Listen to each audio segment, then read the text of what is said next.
Buonasera, buonasera a tutti e a tutte, ben ritrovati al Teatro a Casa Tua, la rubrica web del circuito ERT dedicata ai protagonisti e alle protagoniste che finalmente possiamo vedere in scena nei nostri teatri. Attore, comico, autore di teatro, di cinema, di televisione e anche di libri, diamo subito il benvenuto all'ospite di questa sera, benvenuto a Natalino Balasso. Natalino Balasso, benvenuto, ben trovato. Balasso come sta? Bene. E lei come sta, Angela? Molto bene, grazie, è un piacere essere qui a parlare insieme di questo spettacolo. Parliamo di questo spettacolo dunque. Dunque, Dizionario Balasso, e questo già ci porta nel tema delle parole, è il titolo appunto del tuo nuovo spettacolo di cui sei attore e interprete, che vedremo nel circuito ERT al Teatro Miotto di Spilimbergo e al Teatro Orsaria di Premariaco. È uno spettacolo tutto nuovo che avrebbe dovuto debuttare prima della pandemia, poi diciamo, sappiamo che i teatri hanno dovuto interrompere l'attività. Come ti stai preparando alla ripartenza con questo spettacolo? Beh, insomma, le parole sono ciò di cui si occupa lo spettacolo, quindi ripartenza. E il teatro ha sempre usato la parola ripartenza, il teatro ha la ripresa, ha la replica, il teatro è una ripartenza continua. Quindi anche per questo la gente non ha avuto molto, diciamo, il polso del fatto che il teatro fosse in sofferenza da più di un anno, proprio perché il teatro ci ha abituati a ripartire. I teatri sono stati chiusi a più riprese e per vari motivi, a volte anche per omicidio nei secoli passati. E adesso, diciamo, è un po' come quando comincia il campionato di calcio.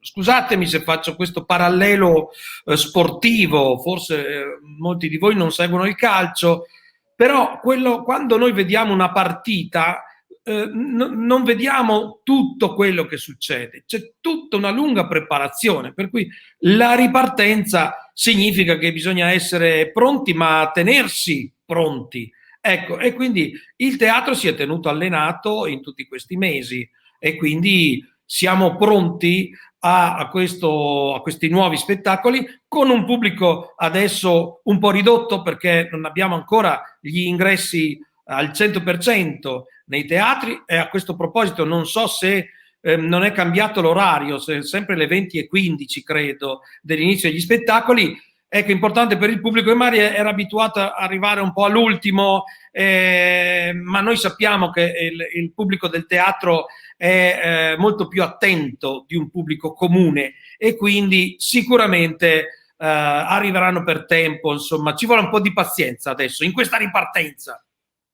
Esatto, sì, cioè ci vuole la preparazione sia per chi sta sul palco, sia anche per il pubblico. E, quindi ti sei in un certo senso allenato a ripartire con Dizionario Balasso?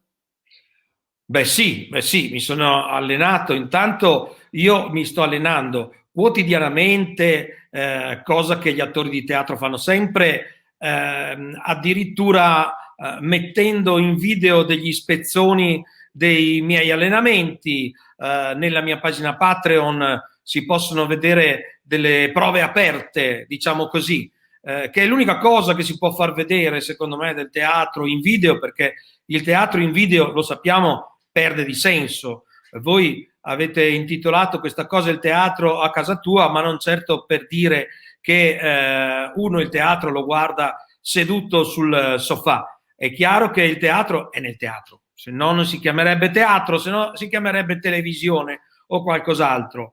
Però quello che possiamo fare in video è parlare ad esempio delle motivazioni da cui nascono i testi, come fate voi in questa bella iniziativa che avete intrapreso e magari fare vedere qualche prova, anche in questo caso parlandone assieme. Ecco. Infatti, proprio entrando nel merito di questo testo che vedremo a Spilimbergo e a Orsaria, è uno spettacolo che nasce in un certo senso come corollario e prosecuzione di uno spettacolo precedente che si chiama Velo di Maya e che il pubblico dell'ERT sicuramente ricorderà perché è stato a Zoppola, Maniago, Saciraco, Droipo. Come nasce appunto Dizionario Balasso? Allora, in Vero di Maia noi dicevamo che appunto nasciamo con questo velo intorno agli occhi e c'è praticamente impossibile conoscere la realtà così com'è. Ognuno di noi ha un proprio racconto della realtà. Questo diceva il dizionario Balasso, il Vero di Maia. Il dizionario Balasso, diciamo, porta avanti questa cosa e dice andiamo a vedere le parole e come noi le leggiamo. Spesso noi andiamo a vedere nei dizionari le derivazioni, no? Le etimologie, questa parola deriva dal latino, dal greco, però la verità è che noi ci fermiamo al gradino più lontano a cui riusciamo ad arrivare, ma deriva da molto più lontano, le parole arrivano da molto più lontano, non è che i greci hanno inventato improvvisamente delle parole dal nulla, le parole dei greci derivavano da altre parole a loro tempo. Sapete che in sanscrito 4.000 anni fa stelle si diceva staras e oggi gli americani dicono stars. Pensate a come quando uno che parlava sanscrito 4.000 anni fa, quando diceva stella, probabilmente pensava a una cosa, mentre oggi abbiamo altre conoscenze e pensiamo ad altro, per cui le parole ci cambiano più di quanto noi cambiamo le parole. E in questo caso le parole diventano protagoniste a teatro e in un certo senso salgono sul palcoscenico insieme a te. Puoi raccontarci appunto come avviene questo passaggio, come le parole sono protagoniste dello spettacolo, anche fisicamente? Intanto questa cosa io ho, da qualche tempo a questa parte, i miei monologhi preferisco che siano degli happening e non il monologo in cui il pubblico sta seduto, c'è il buio, si accende la luce e l'attore parla. Questo tipo di modus, questa modalità, secondo me, è bella, evocativa, soprattutto se abbiamo un teatro di compagnia, se abbiamo un racconto con delle scenografie, con un racconto anche emozionale e visivo. Siccome a me ha sempre fatto insomma un po' pena i video in teatro, perché il video in teatro esiste già, si chiama cinema, ma non puoi competere col cinema ovviamente, per cui perché proiettare video a teatro ha poco senso. Nel caso di un attore unico parlante, il monologhista, come il mio caso, secondo me diventa molto più interessante invece ricreare il rito di ciò che il teatro è sempre stato, e cioè un coinvolgimento in cui il pubblico è parte attiva. Ecco perché noi vedremo, ci sarà questo librone sulla scena con delle parole scritte a mano, sono più o meno 500 parole. Non ne possiamo parlare di tutte le parole in una sera sola, quindi gli spettacoli cambieranno di volta in volta. Come cambieranno? Chiederò al pubblico di dirmi dei numeri e io girerò le pagine, andrò al numero della pagina che il pubblico mi avrà detto e parlerò della parola che troverò. E quindi un'altra cosa interessante di questo spettacolo, di questo happening, è il fatto che non solo ci sono delle parole sulle quali ho preparato dei monologhi e quindi vedremo dei veri e propri pezzi creati sulla parola, ma parole sulle quali non ho preparato niente. E allora a seconda della serata si andrà a improvvisare anche col pubblico e quindi diciamo lo spettacolo cambierà ogni volta. Questo sicuramente è abbastanza stimolante per il pubblico che sa cosa aspettarsi, ma non fino in fondo e sa di poter poi interagire. Puoi farci qualche esempio di alcune di queste 500 parole che sono nel tuo speciale dizionario? Beh, sì, potrei farvi 1000 esempi, ovviamente riportati qui diventerebbero un po' negletti, perché chiaramente non siamo su un palco, il pubblico non sta partecipando. Però posso, ad esempio, raccontarti un'etimologia che ci fa capire come le parole mutino col mutare della società. Ad esempio, non tutti sanno che scriveva e scrive ancora, credo, la Settimana Enigmistica, forse, però dice forse perché qualcuno lo sa, forse non tutti sanno che la parola giudice deriva da una radice indoeuropea, ma come dicevamo prima arriva da molto più lontano, però noi lì ci siamo fermati, quindi stiamo parlando di migliaia di anni fa, che diceva Dieu dec.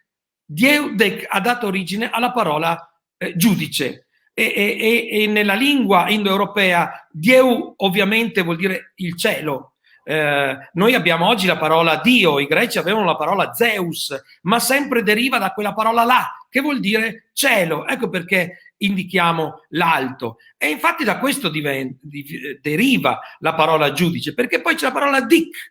Cos'è dic? Non è altro che un dito che indica. Dieu dic era colui che indicava le leggi del cielo. Ecco, all'epoca in cui ovviamente il giudice era ammantato di sciamanesimo e di un potere religioso soprattutto, cioè come conduciamo la vita sulla terra ce lo hanno detto gli dei. Io conosco, che sono il giudice, conosco la legge del cielo e la applico sulla terra. Pensate ad esempio questa cosa del dito, pensate com'è discere, insegnare, ma notate che ancora noi quando diciamo una cosa che per noi è una specie di legge, cioè va presa come una cosa importante, ancora solleviamo il dito, lo facciamo ancora, questo gesto è antichissimo. Quando facciamo il gesto di insegnare, e vedete, ma è il dito che indica il cielo. Pensate quindi a come si cambia la nostra impressione delle cose. Oggi se diciamo giudice ovviamente pensiamo ai nostri tribunali, a qualcosa di molto laico, però vedete, perché è cambiata la società, non è cambiata la parola.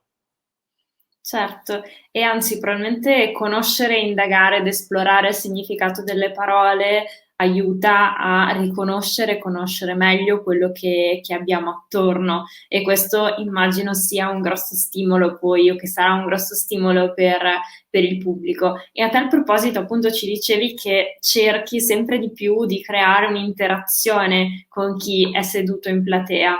Come hai pensato, come hai deciso di coniugare questa tua esigenza, immagino anche artistica, con il fatto che il pubblico è ancora distanziato con la mascherina, insomma, e ovviamente bisogna rispettare una serie di normative per proteggerci dal Covid? Beh, con la mascherina si riesce a parlare, l'abbiamo ormai sperimentato, ma diciamo la mia veneranda esperienza, non so se venerabile, ma veneranda, cioè da venerare assolutamente, diciamo che una cosa l'ho capita: quando tu sei pubblico, subito interviene quella sorta di, diciamo, atteggiamento da studente della scuola. Ecco, diventi subito lo studente della scuola. Quando una volta si faceva così, non so se adesso forse non si fa più, quando il maestro, il professore alle medie scorreva il registro per decidere chi interrogare in e tutti quanti si guardava, ci si fingeva distratti, magari perché non ci notasse il maestro, invece magari vedeva in faccia qualcuno. Se tu lo guardavi, sai, Nietzsche diceva: se tu guardi l'abisso, l'abisso guarda te, e quindi se tu guardi il maestro ti interroga. Ecco la cosa. E a teatro c'è sempre questa sorta di timore. Almeno io, quando vado a vedere Antonio Rezza, ho sempre paura che mi tiri delle manganellate, quindi cerco di, insomma, sgattaiolare negli angoli più remoti. Ma sarà una cosa invece molto più pacifica ciò che avverrà nel nostro spettacolo, e cioè non bisognerà nemmeno formulare dei concetti, perché lo so, uno dice, non è, la gente, nessuno di noi è stupido, ma quando ci massifichiamo, quando siamo insieme a una massa, il risultato non è la somma dei fattori, è proprio diventa stupida la massa, perché si muove per tiramenti stranissimi. Quindi non bisogna elaborare concetti, non bisogna raccontare niente, come facciamo con Cirri, quando andiamo a Pordenone Legge. Non è che bisogna raccontare delle idee o delle cose. No, assolutamente. Accidenti, hai pagato un biglietto, sei lì per vedere uno spettacolo, non è che devi anche lavorare. Pago un biglietto e vengo anche a lavorare, no? E allora ciò che io chiederò sarà soltanto dei numeri, cioè il pubblico sparerà dei numeri all'interno, ovviamente, di un certo range. Sarà molto probabilmente un range di 200 o 300 numeri, e dopodiché io andrò al corrispondente numero della parola. Ecco, saranno, anzi, ormai siamo arrivati quasi a 500. Quando mi vengono in mente parole nuove, le aggiungo. Quindi siamo arrivati, mi vengono dei pensieri su una parola, magari non li scrivo, però scrivo la parola. Poi uno mi dirà, allora, la parola politico, quindi non mi dirà la parola politico, dirà 350, io vado a 350, c'è il politico, e dirò ciò che mi passa per la testa. A volte ciò che mi passa per la testa in maniera improvvisata, a volte invece ci sarà proprio, esiste un copione con dei monologhi improntati sulle varie parole. Un po' come poi sono fatto io, quindi è tutto molto prolisso, non hai idea la parola birra dove ci farà arrivare, quindi diciamo si parte da lì e poi non si sa dove si arriva. Ecco. Certo, abbiamo avvisato il pubblico, adesso speriamo che qualcuno indovini il numero di queste parole che abbiamo citato. Un quiz, proprio un quiz è diventato. Così, alla ricerca della parola preferita, così anche per il pubblico. Facendo appunto un piccolo passo indietro, citavi anche Pordenone Legge, dicevamo prima al Velo di Maia, sono veramente moltissimi gli spettacoli che abbiamo visto in Friuli Venezia Giulia e nel circuito ERTA, anche appunto un capitolo della Cattivissima. Che rapporto hai con il pubblico della nostra regione? Sarebbe da chiedere che rapporto ha il pubblico del Friuli Venezia Giulia con Balasso. Diciamo, io sono molto contento di aver fatto veramente molti spettacoli, ma questo anche perché esiste una struttura che si occupa di portare gli spettacoli in Friuli Venezia Giulia, che è l'ERT, ma esiste anche, diciamo, una regione, a prescindere poi da chi è governata, che è sempre stata abbastanza attenta ad appoggiare, in qualche modo a sostenere questa cosa, perché noi vediamo anche spettacoli abbastanza importanti che arrivano in teatri relativamente piccoli, che diciamo nella normalità non potrebbero permettersi questo tipo di spettacoli, però a quel pubblico qualcuno ha pensato che quel pubblico si merita comunque di vedere i spettacoli che vedono anche i pubblici delle grandi città, che hanno teatri da 1.000-2.000 persone, e in questo modo possono ripagare il fatto che gli artisti si drogano. Ora, questo fatto ha fatto sì che molti dei miei spettacoli sono approdati in Friuli Venezia Giulia, a partire dal mio antico monologo sui miti greci, Ercole in Polesine, e via dicendo, con molti spettacoli. Mi sono trovato sempre bene, ma devo dire che io mi trovo sempre bene a teatro. Ecco, e quindi credo che il teatro sia quel rito che ci mette a nostro agio, e vorrei che tutti gli spettatori, perché io so ci sono spettatori giovani, ma ci sono anche spettatori vecchi, e noi vecchi dobbiamo capire questa cosa. È vero che il teatro è un rito, ed è un rito importante, ma non deve diventare una cerimonia. Ecco, quindi dobbiamo andare a teatro con la curiosità di vedere anche cose nuove. Io mi ricordo negli anni 70, quando fra noi dicevamo chi c'è a teatro stasera, e dicevano un nome, non lo conosco, lo vado a vedere. Ecco cosa si diceva. Mentre sembra che oggi siamo costretti a chiamare per forza Natalino Balasso, se no, se la gente non conosce il nome che va a vedere, si muove malvolentieri. E questo è l'invito che vorrei rivolgere anche ai vecchi, perché non c'è età per la curiosità, dovremmo essere sempre curiosi, ci aiuta anche a vivere più a lungo. Quindi dobbiamo avere la curiosità. Quando leggiamo sul cartellone dei nomi che ci suonano nuovi, degli spettacoli che pensiamo di non aver mai visto, che non conosciamo, è proprio allora che magari dobbiamo muoverci in massa, incuriositi da questa cosa. Questo mi sembra appunto il miglior augurio possibile, anche visto il momento di difficoltà appunto per i teatri, e quindi un incoraggiamento a dire andiamo tutti a teatro sempre, non rinunciamo alla curiosità. Questo mi sembra un bellissimo messaggio, quindi io con questo concludo e appunto ti ringrazio, grazie a Natalino Balasso per essere stato con noi e ad averci presentato Dizionario Balasso. Grazie a voi per essere stati con me. E ti diamo appunto appuntamento tra pochissimo e vi ricordiamo che potete riguardare tutte le puntate passate anche sul nostro sito www.rtfvg.it o sul nostro canale YouTube. Grazie a tutti e a tutte e buona serata.